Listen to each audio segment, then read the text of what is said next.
Good evening. We are on page 26 in the book of Proverbs, talking tonight about poverty and wealth.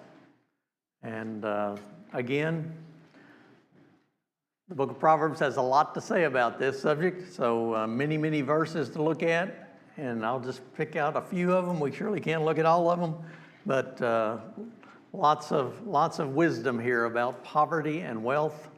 And how that is, some people are blessed maybe with wealth, and some people are maybe blessed with poverty. So we'll look at those verses tonight.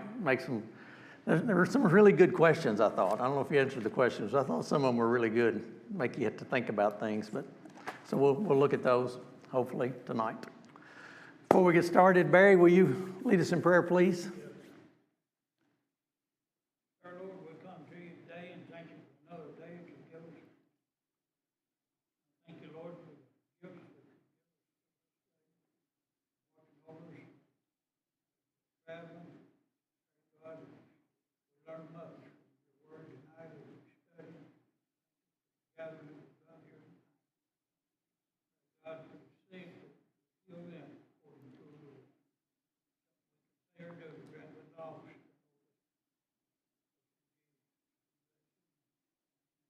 Amen. Thank you. Thank you very much. Okay, poverty and wealth. And the verse that leads us off is Proverbs 22:2. And it's listed there on the top of our sheet, but Proverbs 22:2 kind of gets us started. Says, my version says, the rich and the poor have this in common. What do they have in common? The Lord is the maker of them all. So other versions say the Lord made them both. So the Lord made both the rich and the poor, and so we'll be studying about how that applies to these folks as we look at these verses tonight. Our introduction says, in the world there are rich people and poor people. Some can afford all of life's luxuries. Others have to struggle to make ends meet, while many others are destitute. This is a fact of life, not likely to change. And Proverbs 29:13. Somebody got that one? Proverbs 29:13.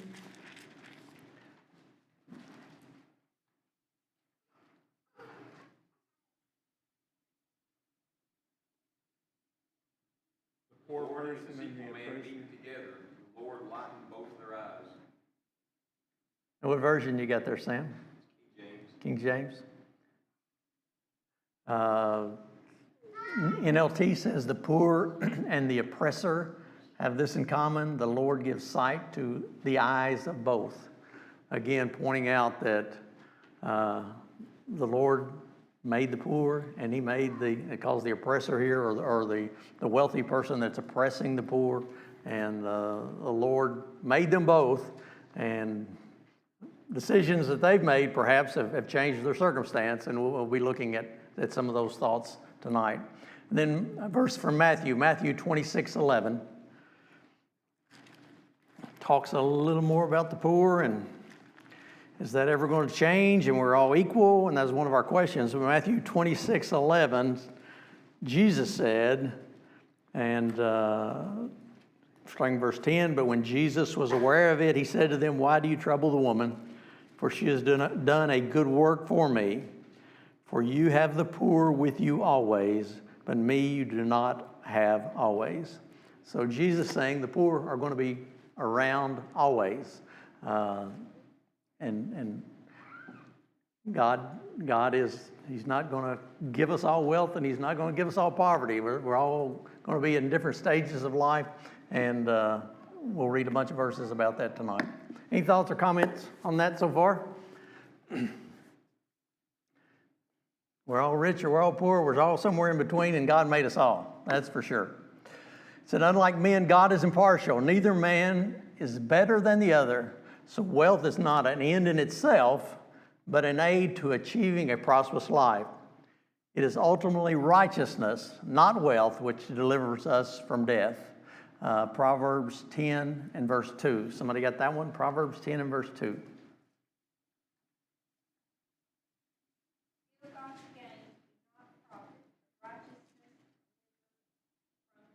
Okay, ill-gotten gains do not profit. The New King James says, treasures of wickedness profit nothing. And this NLT version said, tainted wealth has no lasting value, but right living can save your life. So, ill-gotten gain, no value. You live right and you do the right things, then hopefully God will prosper you. Righteousness. I got a word there I can't read, and I wrote it. Righteousness is something from death. I don't know what.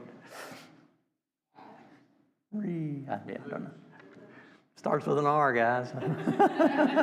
Rescues.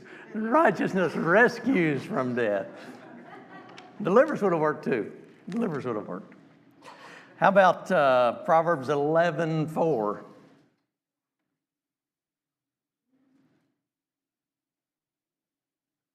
Riches do not profit in the day of wrath, but righteousness delivers from death. There's the delivers from death again. This other version, righteousness won't help in the day of judgment. I'm sorry, wrong. Riches won't help on the day of judgment, but right living can save you from death.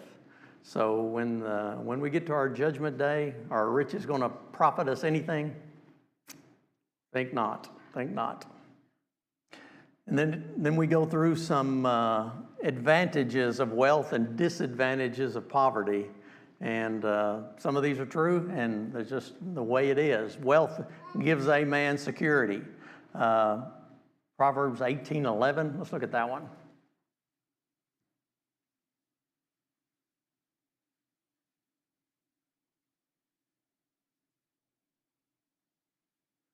The rich man's wealth is a strong city, and like a high wall in his own esteem. Okay, so it says the rich man's wealth is like this strong city. Anybody else got another version for that? Mine says the rich think of their wealth as a strong defense. They imagine it to be a high wall. Okay, so her version said the rich think of their wealth as a strong defense, and they imagine it is a high wall of safety. So certainly we know that those who are wealthy sometimes think that they've created their own wealth and they're better than God and they don't need God, and certainly that's the problem that comes about by thinking that you've got it all and you don't need God. And there's many verses that'll tell us that that's certainly a problem. B there says wealth brings a man friends. Friendships with the poor are too demanding. People have enough troubles without taking on a poor man's troubles too.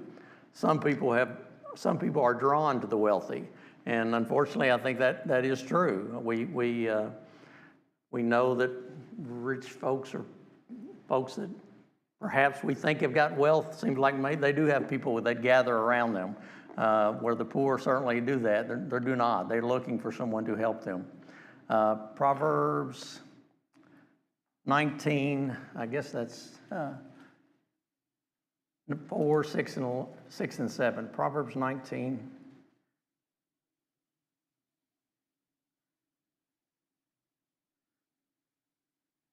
Yeah, somebody read Proverbs 4 through 7. Proverbs 19, 4 through 7.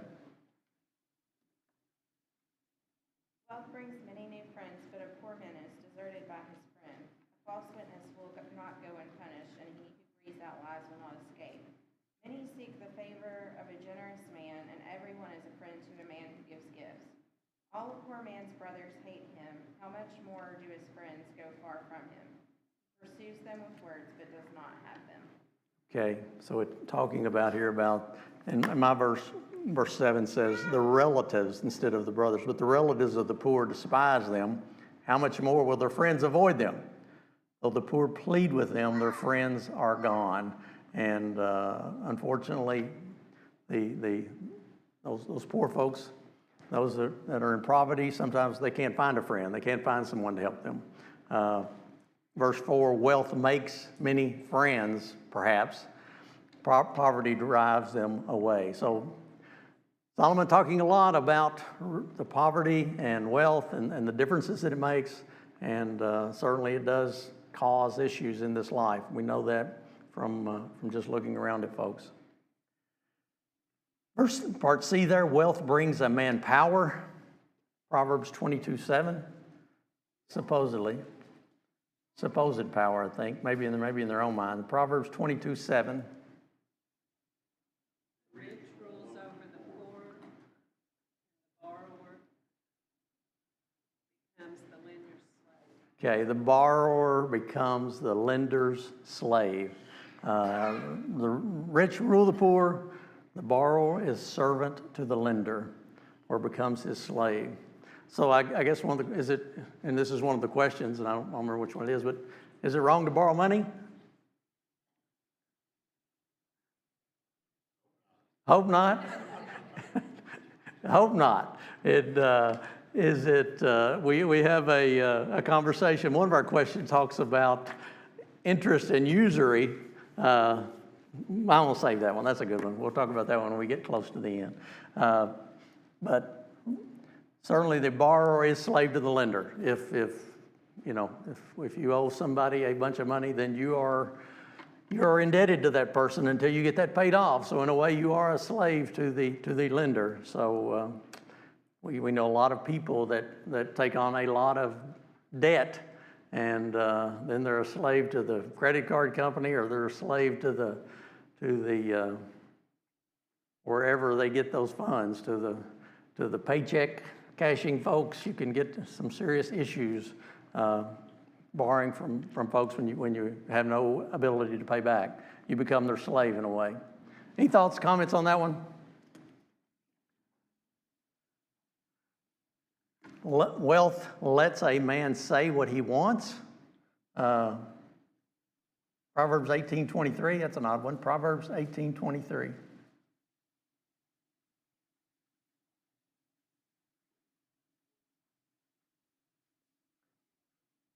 Poor man utters supplications, but the rich man answers roughly. Okay.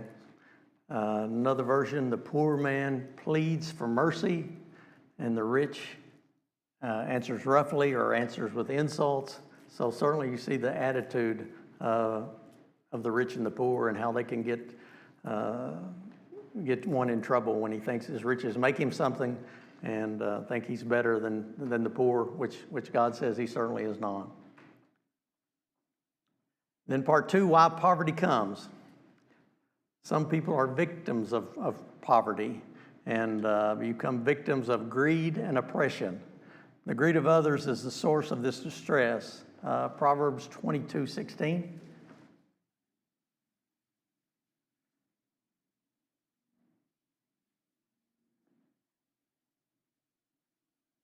One who oppresses the poor to increase his own gain, and the one who gives to the rich, both end up only. Okay, that's interesting. He who oppresses the poor to increase his riches, and he who gives to the rich will come to poverty. Somebody help me with that. Gives to the rich will come to poverty. What's the thought behind that one?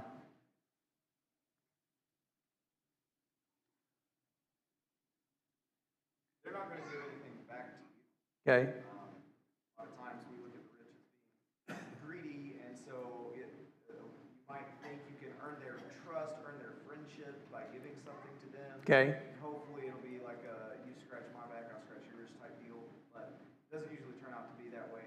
Okay. They'll take everything and not give it. Okay, and I think that's exactly what I think there's being said there. My other version said, a person who gets ahead by oppressing the poor or by showering gifts on the rich will both end up in poverty. So I guess you're giving these gifts hoping to get something back, and you never get any return on it. So. It reminds me of evangelists. Okay. How you give and give and give, and they live in the lap of luxury. Yeah. I mean, you're giving with Right. the purpose of getting something on your return. Yes. Mainly, I guess they're looking to get something from God. Yeah. They just get richer. And Yeah. They seem to accumulate lots of wealth, and those giving don't seem to benefit from that. as much as we'd like to think they would. So that's a very good point. Thank you. What about part B there? God takes this as a personal insult. Matthew 25. Let's look at that. Matthew 25, 41 through 46. Matthew 25, 41 through 46. And we all know this story. Somebody want to read those for me? Matthew 25, 41 through 46. Shall I say to them on the left hand, depart from me, you cursed, into everlasting fire, prepared for the devil and his angels. For I was hungered, and you gave me no meat. I was thirsty, and you gave me no drink. Stranger, and you took me not in. Naked, and you clothed me not. Sick, and in prison, and you visited me not. So they also answered him, saying, Lord, when did we see you hungry, or thirst, or a stranger, or naked, or sick, or in prison, and did not minister to you? Shall he answer them, saying, Verily I say unto you, inasmuch as you did it not to the least of these, did it not to me. Go away to everlasting punishment, but the righteous to eternal life.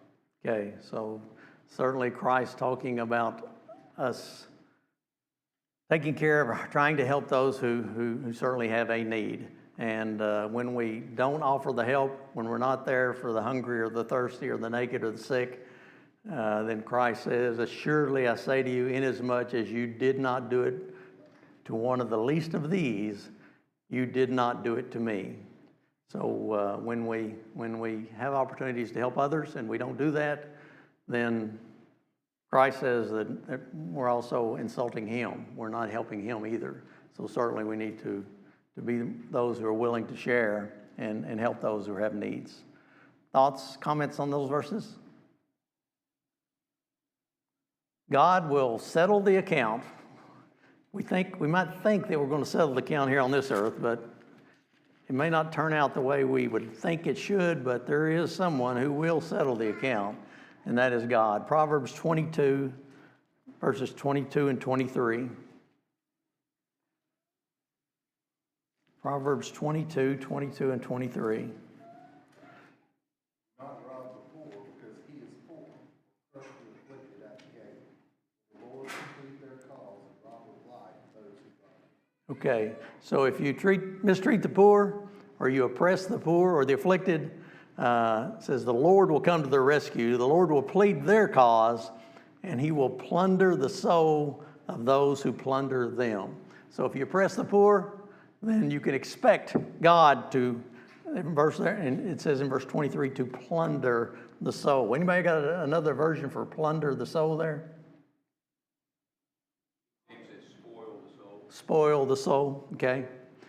God takes it as a serious offense to mistreat the poor, and we all need to make sure that we understand that for sure. And then part B, some people have only themselves to blame for their poverty, and we know that's true. And it lists 4 things there. One is idleness. The other one is self-indulgences. The other one is they don't use their wisdom. They don't think things through very well. And the 4th one is waste time and energy on frivolous things. So hopefully that's not us, that we're not the idle person or the one who is a lover of pleasures more than a lover of God, and one that doesn't use his wisdom, and one wastes time and energy on frivolous things. One of the verses, let's look at on idleness, 14:23, Proverbs 14:23.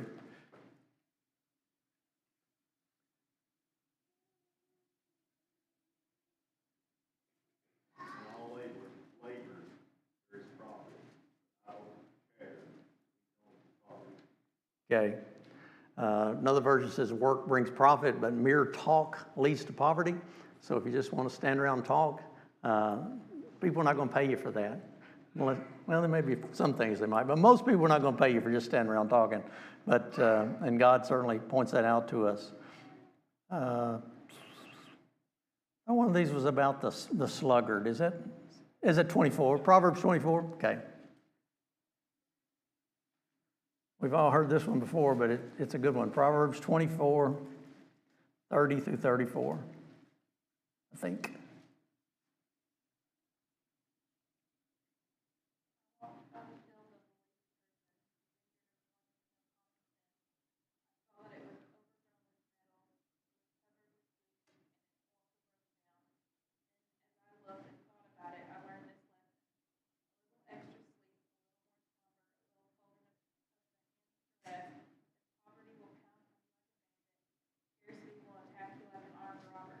Okay, so you walk by this field of the lazy person, and it's overgrown, and the thorns everywhere, and just a mess, walls broken down.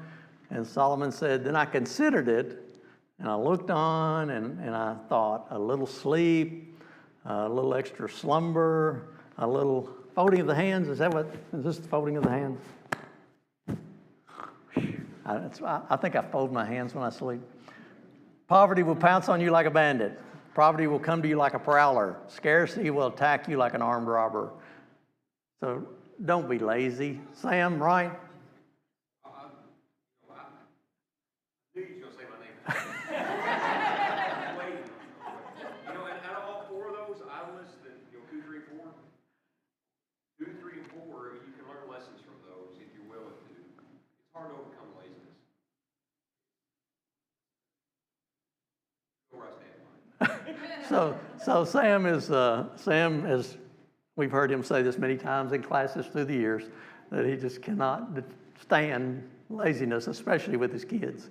And he's teaching them not to be lazy, and I appreciate that. And your kids too, by the way. So if your kids are around Sam's kids, they're going to learn not to be lazy. And that is one of Sam's pet peeves, and I appreciate him for that. Sorry I called you out, Sam. But Solomon calls us out for that as well. Also for a lover of pleasure, Proverbs 21:17.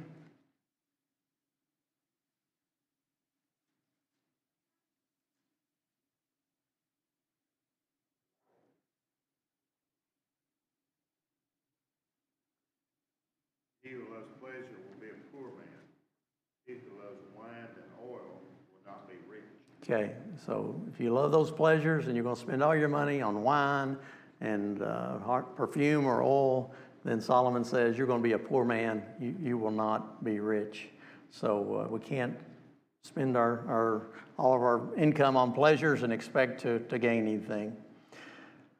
Let's see, how about use no wisdom, 13:18. If we don't use our wisdom, then we can end up poor for sure. Proverbs talks about wisdom throughout. Proverbs 13:18 says, poverty and shame will come to him who disdains correction, but he who regards a rebuke will be honored.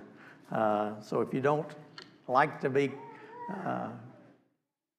explained something to or told to how to improve something or some constructive criticism, then you're going to have poverty and shame.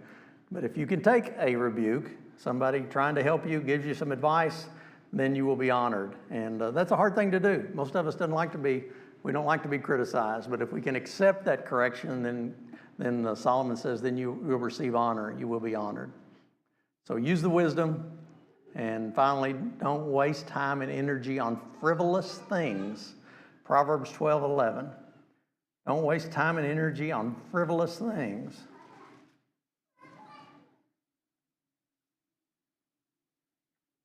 And that verse doesn't fit great with me, but yeah, it does. A hard worker has plenty of food, but a person who chases, this version said, chases fantasies has no sense. A hard worker has plenty of food, but a person who chases after fantasies has no sense.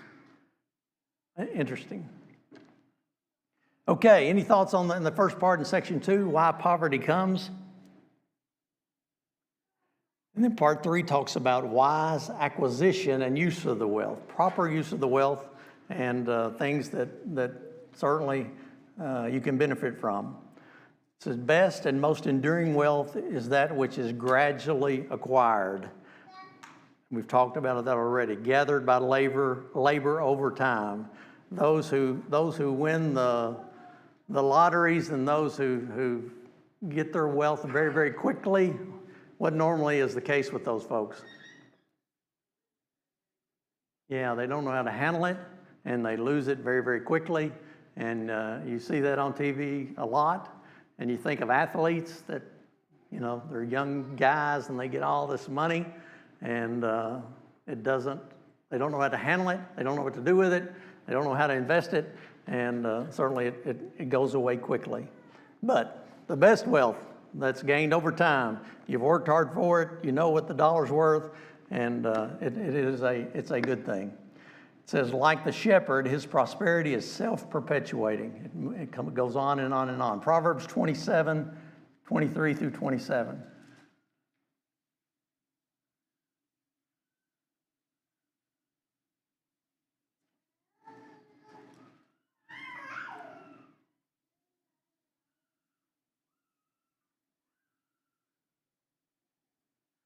Proverbs 27, starting verse 23. It's a great verse. Be diligent to know the state of your flocks, talking to the shepherd, and attend to your herds. How would we restate that in today's lingo? Be careful, be diligent to know the state of your flocks and attend to your herds.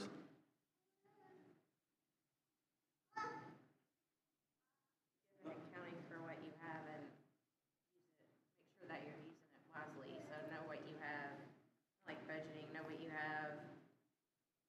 Keep careful tabs on so you're not spending, frivolously and without thinking about it and plans. Okay, know what you have. Know what, don't be spending money you don't have. Know the state of your flocks, know the state of what you own, and attend to it. Be diligent about it. As Tara said, maybe have a budget, know what you've got available, and know what you can spend, and don't be wasting what you have. Verse 24, for riches are not forever, nor does a crown endure to all generations. So if you waste it, it's going to be gone, and it's not guaranteed for the next generation. When hay is removed and the tender grass shows itself, and the herbs of the mountains are gathered in, the lambs will provide your clothing, and the goats the price of a field. So if you do the right things, and you're working every day to attain, then you're going to have the ability. You're going to have the lambs will provide your clothing. The goats will supply your milk. And verse 27, you'll have enough goat's milk for your food and the food of your household and the nourishment of your maidservants. Work hard, do the right thing, know the state of your flocks, and God will bless you because of that. And you'll have clothing, and you'll have milk, and you'll have all that you need. Great verses there, Proverbs 27. Any thoughts on those verses? Does that mean that all of us are going to be wealthy if we just because we want to be? Are we all going to attain wealth? It doesn't mean that. You not have much and still be a wise spender. Okay. Not spend more than you make. Okay. Certainly. You'd still be better off than going through it. Yes. This next part talks about wealth acquired unscrupulously is temporary and bitter, and it's not. If you get it unrighteously or in bad ways, then it's not going to be good for you. Proverbs 21 verses 5 and 6.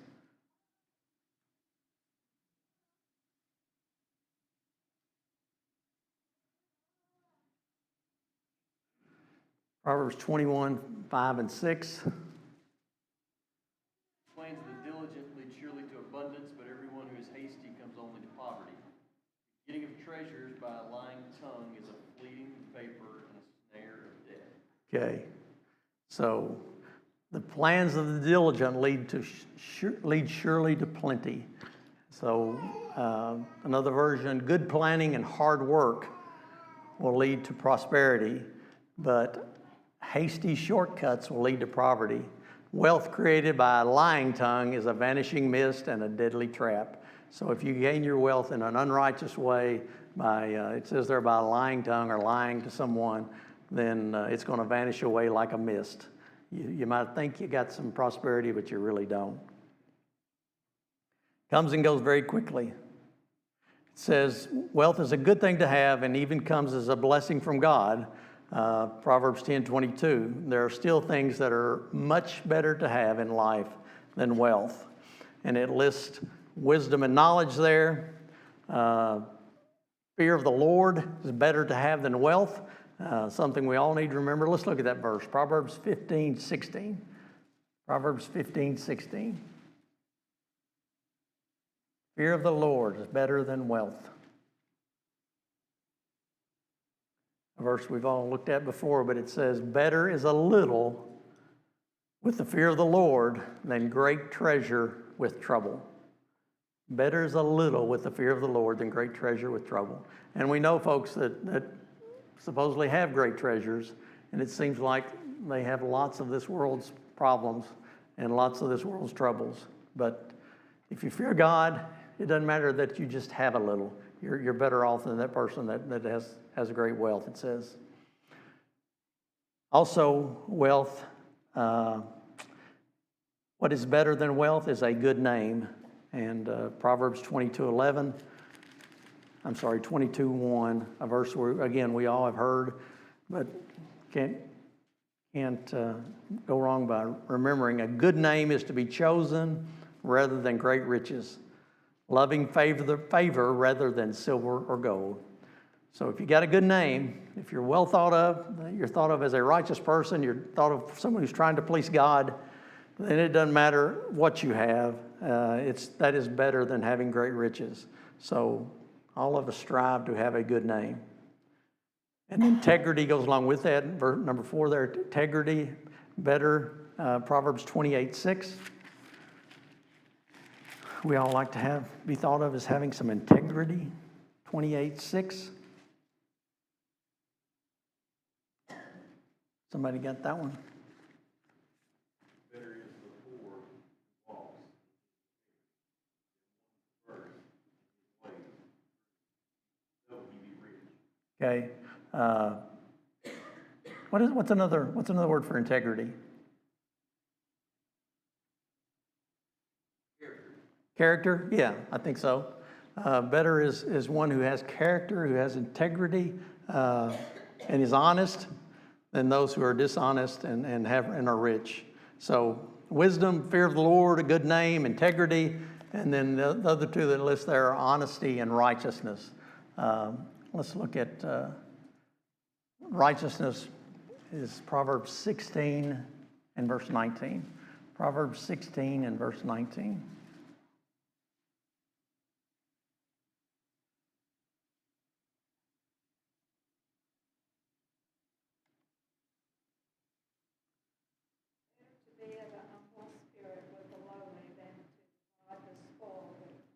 Okay, and then the verse right before that, pride goes before destruction and a haughty spirit before a fall. We've all heard that one.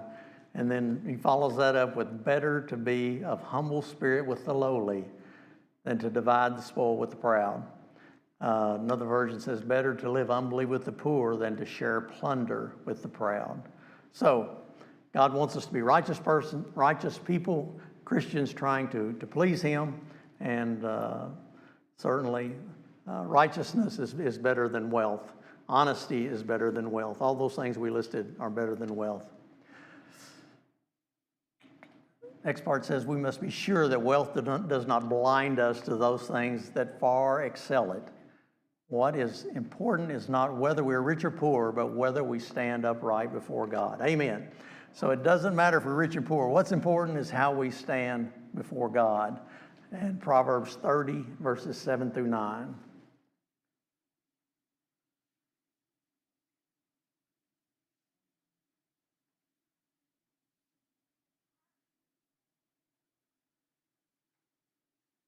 These are great verses. We could talk a lot about these. 2 things I request of you. This is Proverbs 30, verse 7. 2 things I request of you. Deprive me not these before I die. First thing is remove falsehood and lies far from me. Another version says, help me never to tell a lie. Give me neither poverty nor riches. So I don't want either one of those. I don't want to be rich. I don't want to be poor. Feed me with the food allotted to me. Give me just enough to satisfy my needs. Why?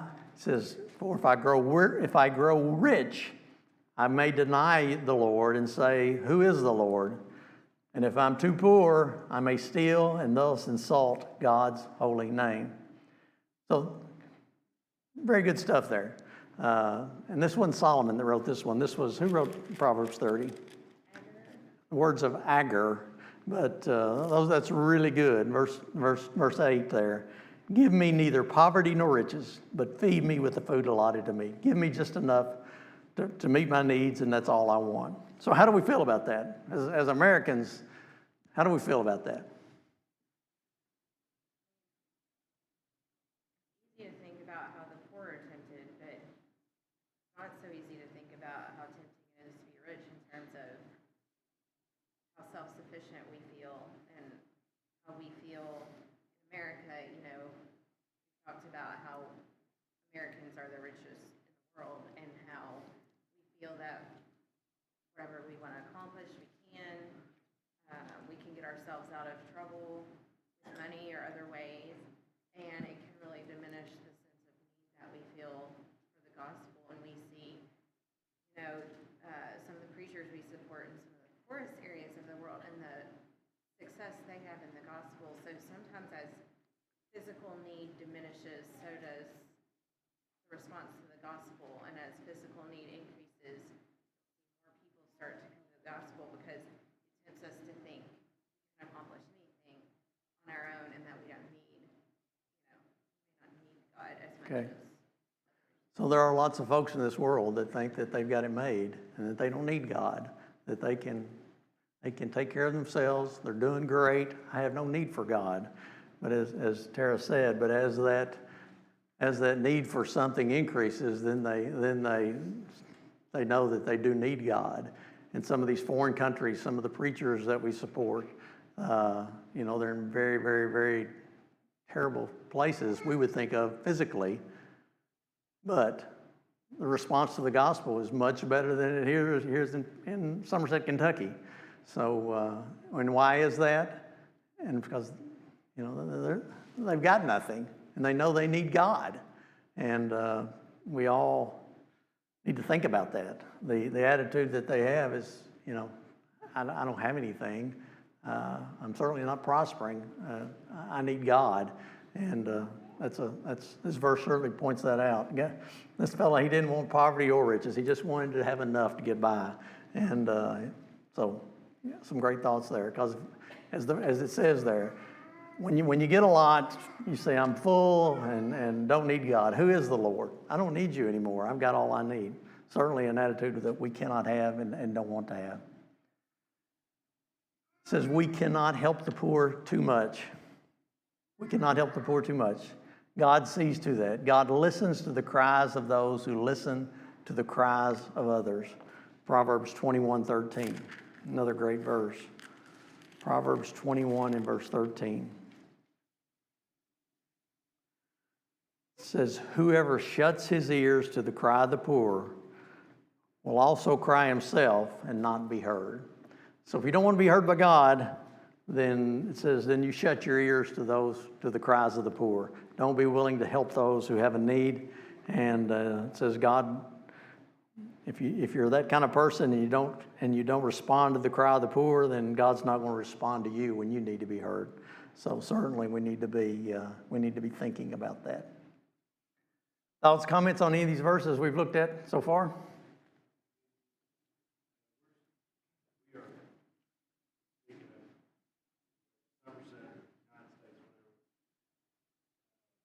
So self-sufficient. I don't think anybody in this church would ever say, I don't need God. We gotta be real careful with our mindset. This country just feel like we're so self-sufficient. There are times you could be sitting at a Mexican restaurant. You could go there and you could eat everything in front of you. And you'll catch yourself still eating the chips and salsa, and then all of a sudden you'll say something like, I'm just eating it because it's there. I mean, how blessed in this country are we? Yes. You see that, and that led me to, I don't know if you remember when I remember the guy that came and spoke to the translator, the name that we had a couple years ago. Yes. One of the questions, I have one question I was waiting, because everybody's going to question at the end. One I was like, who's harder to teach? Plethora of Americans we have here, or over where you are? He said hands down, it's Americans. He said, because he said that answer, they think they need nothing. Yes. And he said they're over there, they're always searching for something, whether it's food, and when you give them God, find, well, then they feel like they've been, Fed. they found a void Yeah. that they've been searching for, whereas we don't think we do. Yeah. So, I mean, I'm just saying that I don't think anybody here would say that. It's just, we gotta be real careful that we get into this, like you said earlier, everything's just going good, in our lives. So maybe, maybe you slack on studying or slack on, because everything's just going right. It's all good. We just gotta be real careful, mindset we get in Okay. with these things. Good point. Thank you. The couple of these questions we'll look at. Number one, why did the wise man not suggest or propose programs for bringing financial equality to all men and women? Thought that was an interesting question. Why did Solomon not give us an outline of how to bring everybody to equality?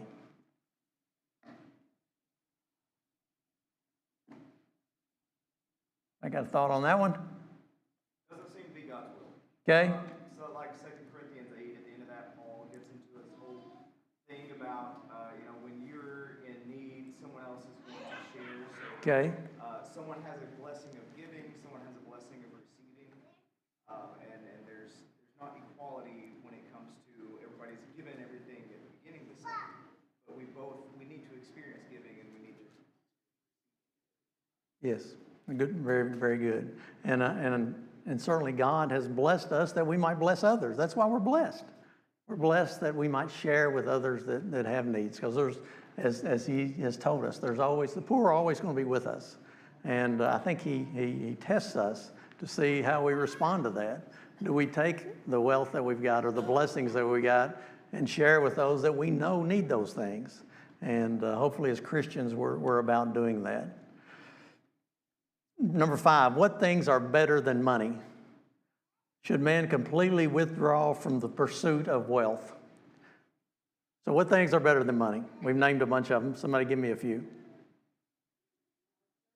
Mercy, God's mercy, character, wisdom.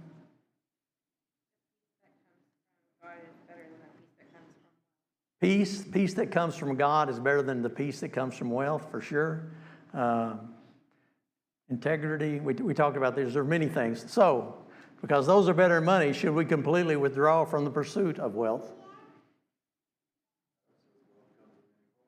Okay.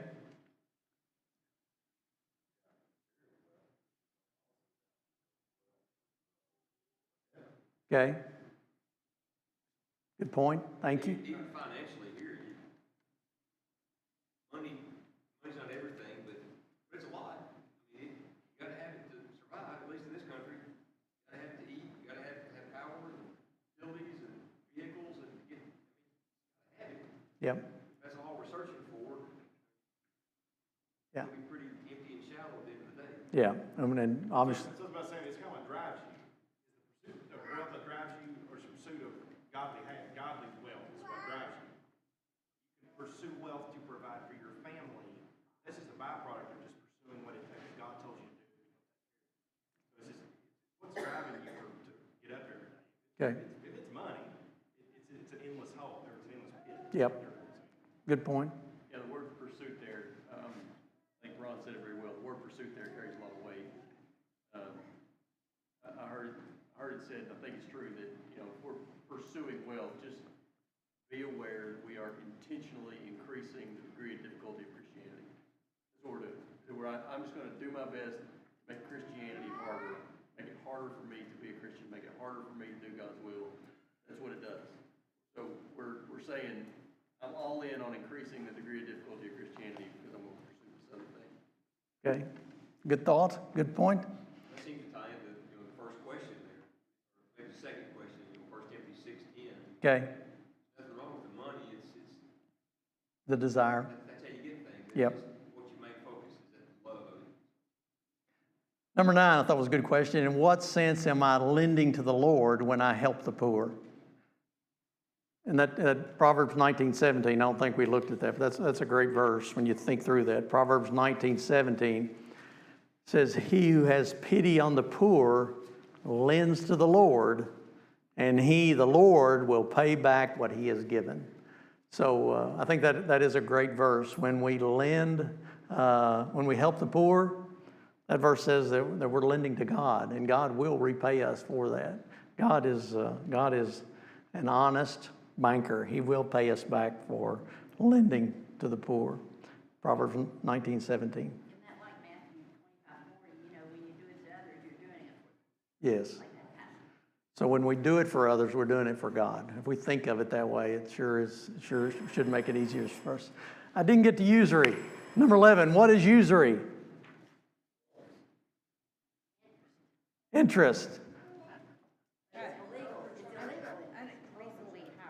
Okay, illegal action of lending money at unreasonably high rates of interest.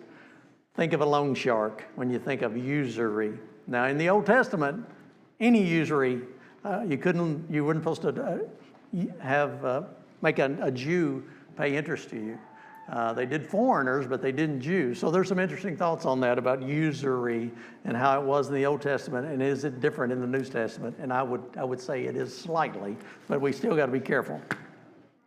Okay, thank you. Wow, Sam, we're all top of you next week. Industry and laziness.